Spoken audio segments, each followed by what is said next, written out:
Hey everybody, welcome to Wrenching with Grandpa.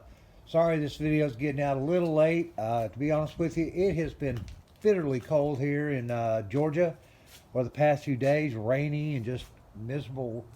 But actually we got some sunshine finally this afternoon and it's up to a balmy 42 degrees. This morning when I got up for church it was 24 degrees outside. So with no heat in the shop here, I haven't been doing too much out here in the last few days. It's just been a little too cold to do a lot. Certainly can't do anything with weather strip finishing. I've just got a little bit left to do right over along here to finish that up. Been kind of starting to look at some of the rear body components and trying to figure out where everything goes and start looking for the appropriate hardware and bolts and nuts and screws to get all that put back together. Like I said earlier, we've got hoses, belts, all new stuff, new radiator. This is where we're at right now. And we got the old water pump off, got the new one sitting over there in the box. This is a 318 out of a New Yorker, 73 model. Okay, so one thing I've been talking about is trying to dress up this engine bay and the block and everything, maybe putting the chrome and some color and stuff on it. So right now I'm thinking before I get too far in putting all this back together with the new pump and everything, I need to go ahead and see what I want to do with color in here, especially on some of these intakes and timing chain covers and the water pump and all that. Now my plan is to get some nice covers, valve covers, replace these with, delete some of this stuff that we don't need on here. But while I've got it in this place, I'm thinking now's the time to go ahead and start trying to prep some of this. I am trying to find a 4-barrel, but until then, go ahead and get this all cleaned up. I finally did get the thermostat housing off. And as I said, it took an impact wrench. But it came out. I didn't break any bolts or anything. But it is really nasty down in there. And so, going to be cleaning that up a little bit and get some of that old crud out of there. And all of this old gasket material, I'm going to be putting this back in here. And I'm going to take the wire wheel and we're just going to go to town on all of this stuff. Just try to get as much of this stuff cleaned off as possible. And see, if maybe we can't do something to kind of start getting that area done up. Now, I'd mentioned before that I was looking at doing some work on the metal. Well, here's the fan. And as you can see, this is what we've got before, and this is what we're getting after. Now, I've still got work to do on this, but I'm getting a lot of the old casting, all of the old pitting out and getting everything cleaned back up, getting all these edges smoothed out. This is going to help make this metal fan, and this is heavy metal. I mean,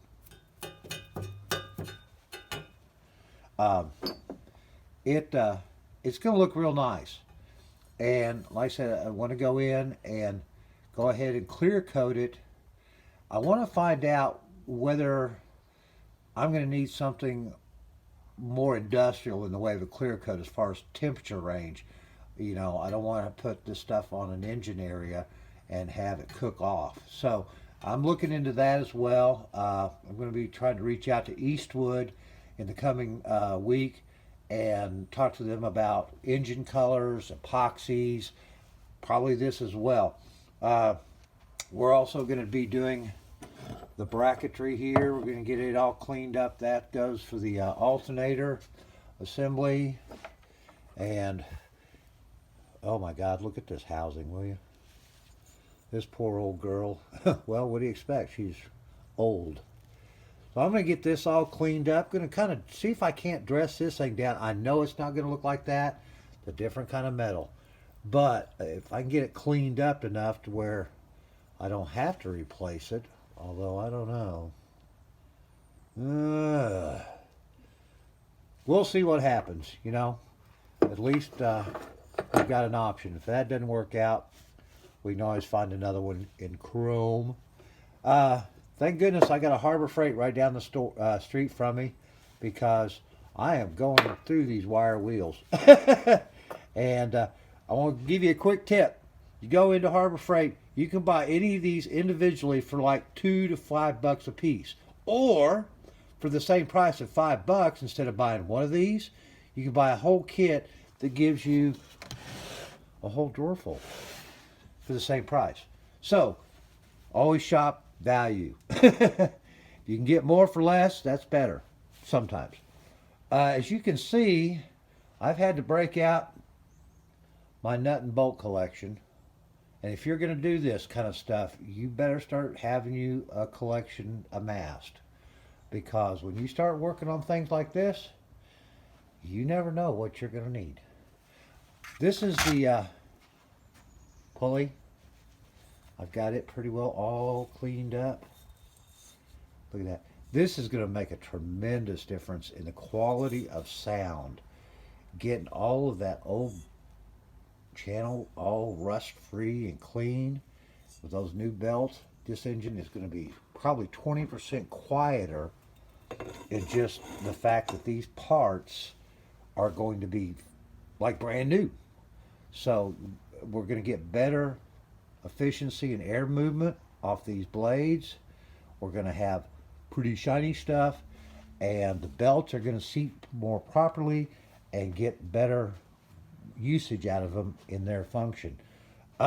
Still haven't quite made my decision on the motor mounts from the initial cleaning with the this stuff, which I just love. Down to half a bottle. I got to go to the store after this video. They don't look as bad as they did. In fact, they're starting to look like they might be fairly new. So if that's the case, my primary diagnosis may be that it's not the motor mounts, but it may be the tranny mount, because it only occurs when I pull it from park into another gear and I get that gunk. It could be a U-joint too, but it doesn't do it any other time, so I don't believe it's a U-joint. So we'll crawl underneath this thing and check that out, but not today. It's cold. I just wanted to give everybody an update. We've still got the new oil pressure sending unit, and that's probably going to be part of what we're going to be doing as well while we've got everything tore apart here. We're going to come in here. We're going to get this out of the way, and one thing or another, and our oil sending unit is right down there by the distributor, behind the coil. And so we're going to pop that out, put the new one in, get all that done up, and hopefully that'll give us another gauge on the console or on the dashboard working. So that's kind of where we're at right now. If any of you guys have got suggestions on putting this rear cargo area together, or can private message me or send me some pictures, because I've got a fair idea, and but I'm not quite sure. And the one big thing that I'm really concerned about is this assembly and what I'm missing for the support post that goes here. Now I've got something over here in the pile, and I'm not sure what this is. It may not even be for this car. I mean, I've got this, and I'm still trying to figure out where that goes. I do have a bumper jack. Now, most people probably have not seen one of these in a while. That is what most of us old timers grew up with.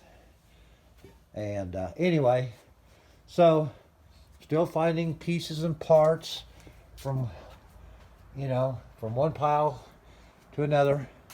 But I do have, ironically, thanks to the previous owner, he burned me a copy of the complete service manual for this car.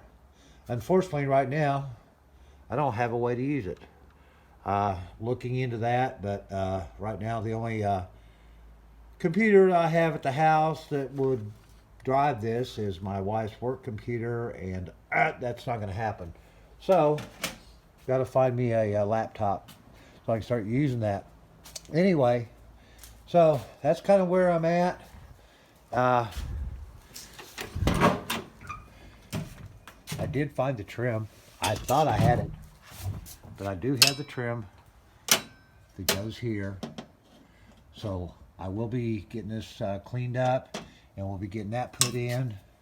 And then I had to deal with these. I just kind of threw the handles on so I could deal with the functionality of the door, and I came to realize that you got to have these positioned in the right place or they run into each other, and you got to do this and you got to do that to do them.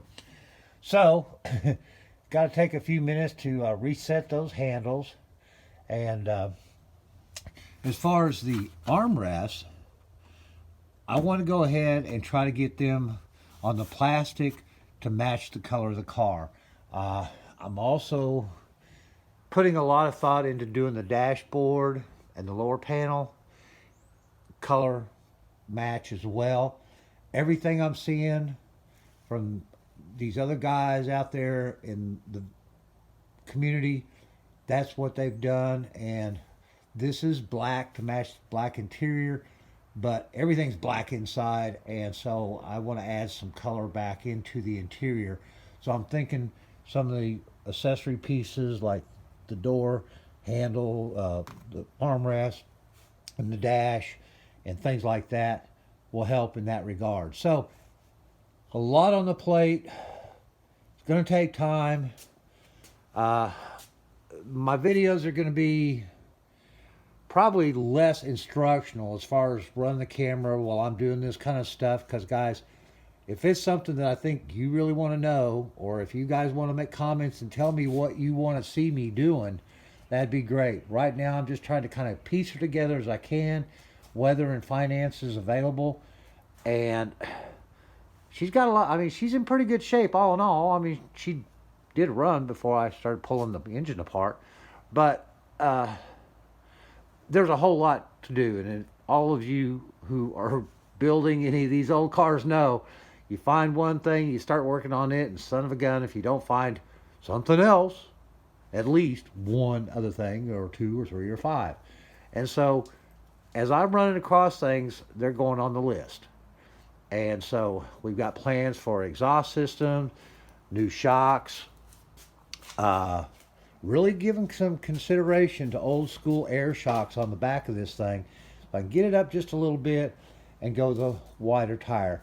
I'm thinking something in a 70, 14 on the front, and a 50, maybe a 60, 14 on the back. I saw some some wheels that I would love to check into. They were from a early 90s model Chrysler, I believe, but they were the old Krager wire chrome wheels, and they were just gorgeous, and they would look snappy on this. They really would. But we're going to figure out all of that later. That's much lower on the list right now. So, always looking at things. Always appreciate your comments, your views. Big thumbs up if you like it. Please tell your friends. Let's get things going. Keep me motivated to keep at this, old girl. Because, as you can see, we're a long ways from being pristine. But we're sure trying to make her pretty. So, thanks again. We'll see you soon.